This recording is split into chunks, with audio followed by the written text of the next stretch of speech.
All right, let's just jump right in. Have you ever stopped to think that maybe, just maybe, the biggest thing holding you back financially is parked in your driveway right now? We're going to break down how that brand new car, the one that's supposed to be a symbol of success, might actually be a trap that's keeping you from ever building real wealth. So to really get this, let's look at a tale of two colleagues. First, you've got Marcus. He's a supervisor, makes 47 grand a year, and just bought a brand new Ford F-150 for $53,000. Yeah, his monthly payment, a whopping $738. Then you've got his boss, Gerald. He's pulling in $230K a year, and he drives a used sedan he bought for 14 grand cash, no payment. So the guy making 5 times less is driving a truck that costs almost 4 times more. How does that even happen? Well, that question gets right to the heart of the problem, what we call the status signal trap. See, this isn't really about getting from point A to point B. It's all about what we think our cars are saying about us, and the crazy psychological pressure that makes us do things that are, frankly, financially insane. So let's define it. What exactly is the new car trap? At its core, it's a belief.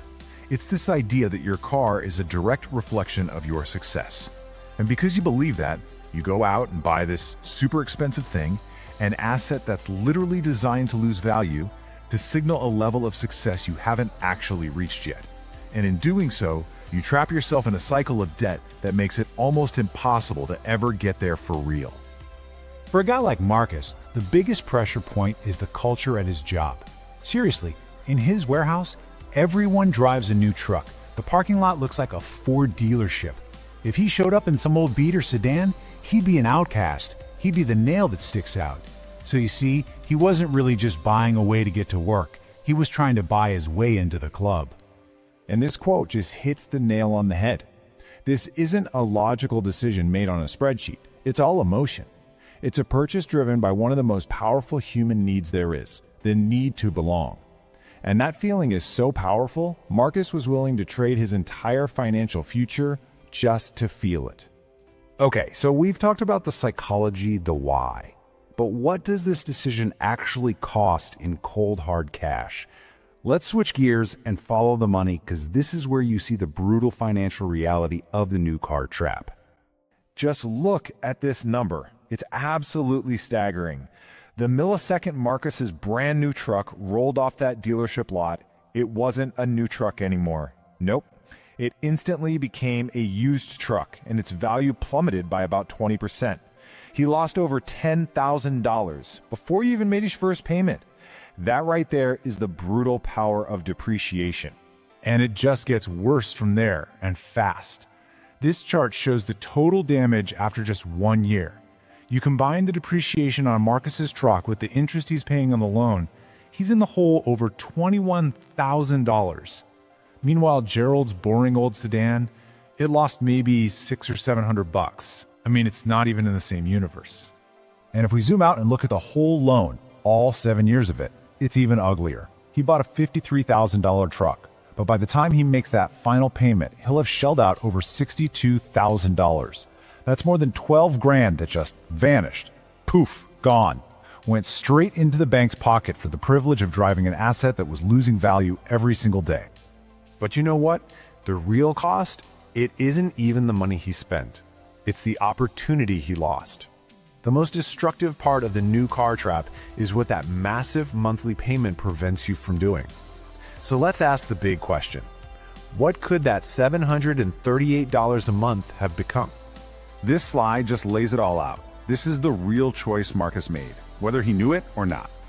Option 1. After 7 years, he has a truck that's worth maybe $18,000. Option 2, if he had just invested that same monthly payment, he could have had nearly $79,000. He didn't just choose a truck. He chose a truck over nearly 80 grand in real wealth. He traded a massive future for a shiny object today.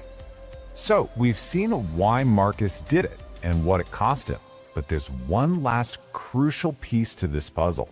He's sending out this big, expensive signal, but how is it actually being received by the very people he's trying to impress? In Marcus's head, the message couldn't be clearer. This brand new, top-of-the-line truck is basically a giant billboard on wheels, screaming, Look at me. I've made it. I'm successful. But here's the incredible irony. To financially savvy people, like his boss Gerald, that billboard is sending the exact opposite message. They don't see success at all. They see someone who's financially illiterate. They see a person who chases appearances, makes emotional decisions with money, and fundamentally doesn't get how wealth is built. Gerald's boring old sedan, though, that's something different. It's what's known as a counter signal, and it's the ultimate power move. Its message is quiet, but it's powerful. It says, "My success is so real, my position is so secure that I feel zero need to prove anything to you with a flashy car." Now that is real status. So what if you're listening to this and you see a little bit of Marcus in yourself? How do you get out? Well, the good news is you're not doomed. There is a clear, actionable plan to escape this trap and start using your money to actually build wealth, instead of just pretending you have it.